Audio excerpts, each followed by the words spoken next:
नमस्कार दोस्तों, आप सभी का स्वागत है आपके अपने YouTube channel study with Prabhakar में। आज के इस वीडियो में सीटेट 2026 के लिए हम बाल विकास के 2012 में पूछे गए प्रश्नों को देखेंगे। इस वीडियो में टोटल 30 प्रश्न हैं। आपके इन 30 प्रश्नों में से कितने प्रश्न सही होते हैं हमें कमेंट करके ज़रूर बताएं और इस वीडियो को अपने उन साथियों के साथ ज़रूर शेयर करें जो सीटेट 2026 की तैयारी कर रहे हैं। आइए आज की वीडियो को शुरू करते हैं। पहला प्रश्न है, किस प्रकार के प्रश्नों को वस्तुनिष्ठ प्रश्नों की श्रेणी में रखा जाता है? लघु उत्तरात्मक प्रश्न, मुक्त उत्तर वाला प्रश्न, सत्य या असत्य, निबंधात्मक प्रश्न। इसका सही उत्तर है विकल्प सी, सत्य या असत्य। एक शिक्षक प्रश्न पत्र बनाने के बाद यह जांच करता है कि क्या प्रश्न परीक्षण के विशिष्ट उद्देश्यों की परीक्षा ले रहे हैं। वह मुख्य रूप से प्रश्न पत्र की डाट के बारे में चिंतित है। संपूर्ण विषय वस्तु को शामिल करने, प्रश्नों के प्रकार, विश्वसनीयता, वैधता। इसका सही उत्तर है विकल्प ए, संपूर्ण विषय वस्तु को शामिल करने। निम्नलिखित में से कौन सी प्रगतिशील शिक्षा की विशेषता है? केवल प्रस्तावित पाठ्य पुस्तकों पर आधारित अनुदेश, परीक्षाओं में अच्छे अंक प्राप्त करने पर बल, बार बार ली जाने वाली परीक्षाएं, समय सारणी और बैठने की व्यवस्था में लचीलापन।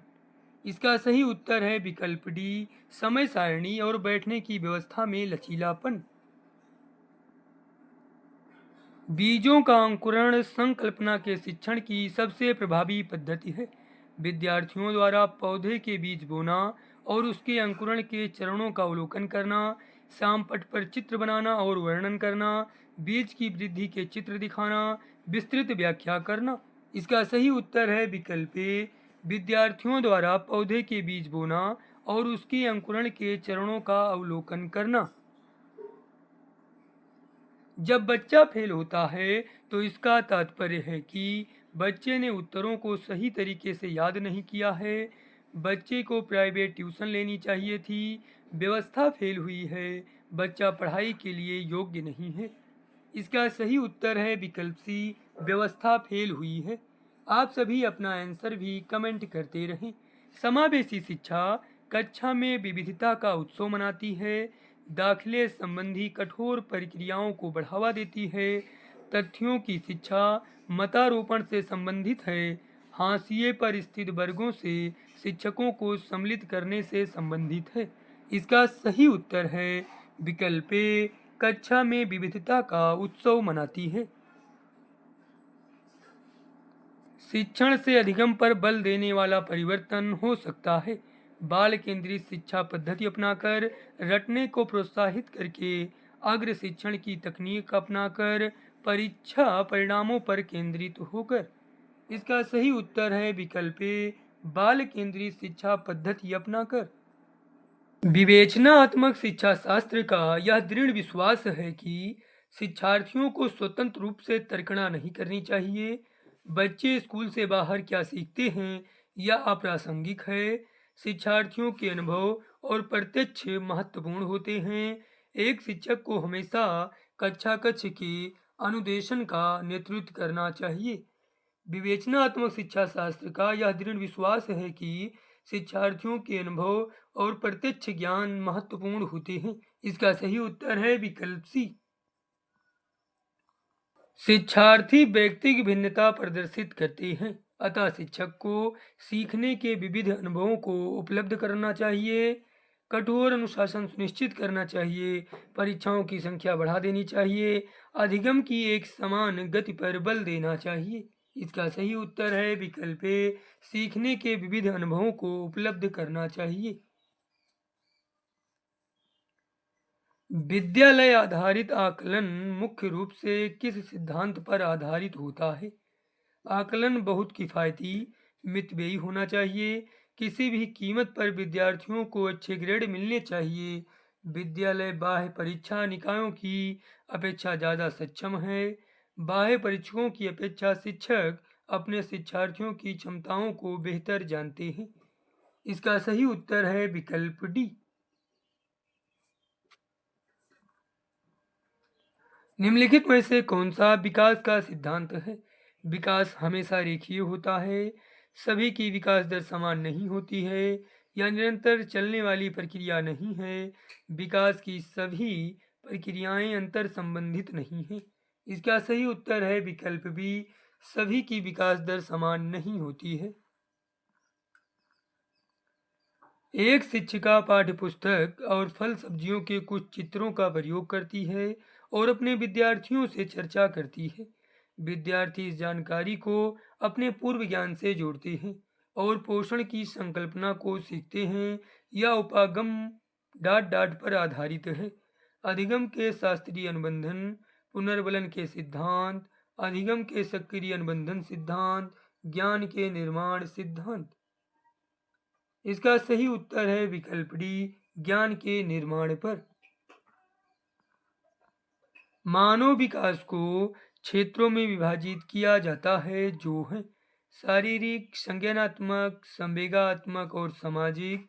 संवेगात्मक, संज्ञानात्मक, आध्यात्मिक और सामाजिक। मनोवैज्ञानिक, मनोवैज्ञानिक, संज्ञानात्मक, संवेगात्मक और सामाजिक। शारीरिक, आध्यात्मिक, संज्ञानात्मक और सामाजिक। इसका सही उत्तर है विकल्प ए, शारीरिक, संज्ञानात्मक, संवेगात्मक और सामाजिक।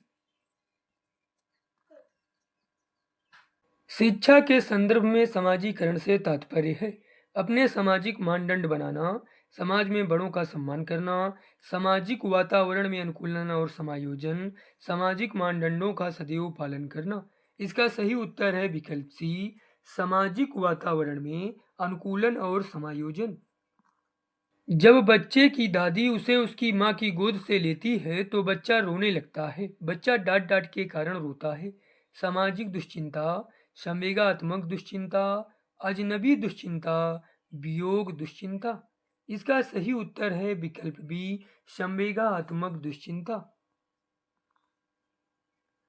राज्य स्तर की एक एकल गायन प्रतियोगिता के लिए विद्यार्थियों को तैयार करते समय एक विद्यालय लड़कियों को वरीयता देता है।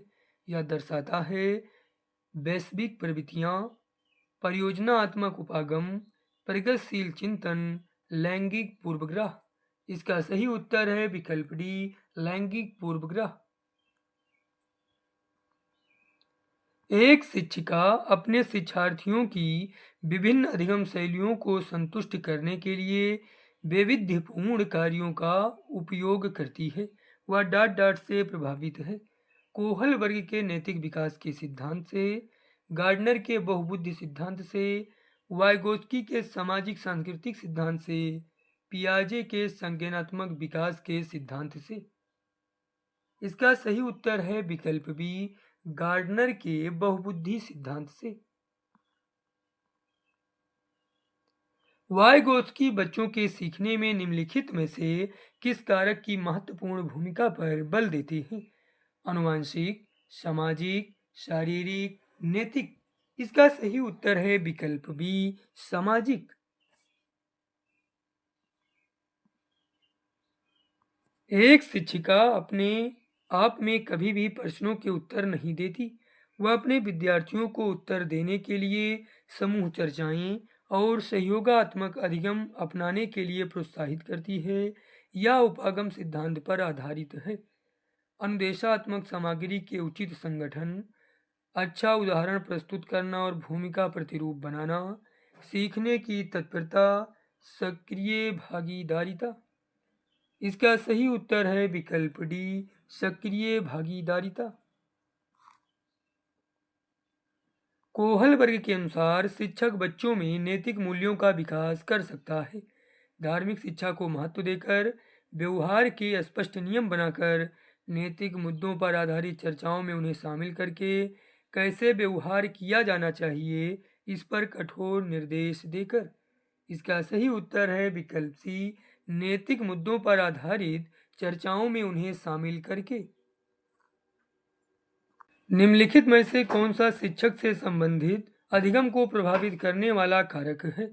बैठने की उचित व्यवस्था, शिक्षण अधिगम संसाधनों की उपलब्धता, विषय वस्तु या अधिगम अनुभवों की प्रकृति, विषय वस्तु में प्रवीणता। इसका सही उत्तर है विकल्प डी, विषय वस्तु में प्रवीणता।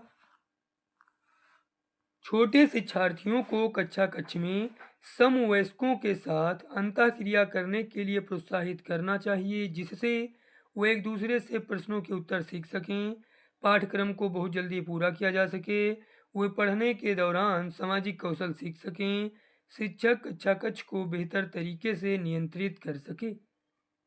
इसका सही उत्तर है विकल्प सी, वे पढ़ने के दौरान सामाजिक कौशल सीख सकें। जब एक नियोग्य बच्चा पहली बार विद्यालय आता है तो शिक्षक को क्या करना चाहिए? बच्चे की नियोग्यता के अनुसार उसे विशेष विद्यालय में भेजने का प्रस्ताव देना चाहिए, उसे अन्य विद्यार्थियों से अलग रखना चाहिए, सहकारी योजना विकसित करने के लिए बच्चे को माता पिता के साथ चर्चा करनी चाहिए, प्रवेश परीक्षा लेनी चाहिए। इसका सही उत्तर है विकल्प सी, सरकारी योजना विकसित करने के लिए बच्चे को माता पिता के साथ चर्चा करनी चाहिए।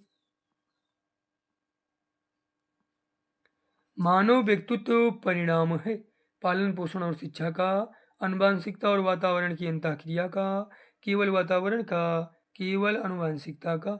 मानव व्यक्तित्व परिणाम है आनुवांशिकता और वातावरण की अंतःक्रिया का। इसका सही उत्तर है विकल्प बी। पियाजे के संज्ञानात्मक विकास के चरणों के अनुसार इंद्रिय गामक संवेदी प्रेरक अवस्था किसके साथ संबंधित है? अनुकरण, स्मृति और मानसिक निरूपण, तार्किक रूप से समस्या समाधान की योग्यता, विकल्पों के निर्वचन और विश्लेषण करने की योग्यता, सामाजिक मुद्दों से सरोकार। इसका सही उत्तर है विकल्प ए, अनुकरण, स्मृति और मानसिक निरूपण। निम्नलिखित में से कौन सी समस्या समाधान की वैज्ञानिक पद्धति का पहला चरण है? परिकल्पना का परीक्षण करना, समस्या के प्रति जागरूकता, प्रासंगिक जानकारी को एकत्र करना, परिकल्पना का निर्माण करना। इसका सही उत्तर है विकल्प बी, समस्या के प्रति जागरूकता। जब बच्चा कार्य करते हुए उबने लगता है तो यह इस बात का संकेत है कि संभवतः कार्य यांत्रिक रूप से बार बार हो रहा है, बच्चा बुद्धिमान नहीं है, बच्चे में सीखने की योग्यता नहीं है, बच्चे को अनुशासित करने की जरूरत है। इसका सही उत्तर है विकल्प ए, संभवतः कार्य यांत्रिक रूप से बार बार हो रहा है। निम्नलिखित में से कौन सा सीखने का क्षेत्र है? अनुभविक, भावात्मक, आध्यात्मिक, व्यवसायिक। इसका सही उत्तर है विकल्प बी, भावात्मक। प्रायः शिक्षार्थियों की त्रुटियां डांट डांट की ओर संकेत करती हैं। वे कैसे सीखते हैं? यांत्रिक अभ्यास की आवश्यकता, सीखने की अनुपस्थिति, शिक्षार्थियों के सामाजिक आर्थिक स्तर। इसका सही उत्तर है विकल्प ए, वे कैसे सीखते हैं। आज का अंतिम प्रश्न है, शिक्षण अधिगम प्रक्रिया में व्यक्तिगत रूप से ध्यान देना महत्वपूर्ण है क्योंकि शिक्षार्थी हमेशा समूहों में ही बेहतर सीखते हैं। शिक्षक प्रशिक्षण कार्यक्रमों में ऐसा ही बताया गया है। इससे प्रत्येक शिक्षार्थी को अनुशासित करने के लिए शिक्षकों को बेहतर अवसर मिलते हैं। बच्चों की विकास दर भिन्न होती है और वे भिन्न तरीकों से सीख सकते हैं। इसका सही उत्तर है विकल्प डी। आज की इस वीडियो में टोटल 30 प्रश्न थे। इन 30 प्रश्नों में से आपके कितने प्रश्न सही हुए हमें कमेंट करके ज़रूर बताएं और इस वीडियो को अपने उन साथियों के साथ ज़रूर शेयर करें जो सीटेट 2026 की तैयारी कर रहे हैं। धन्यवाद।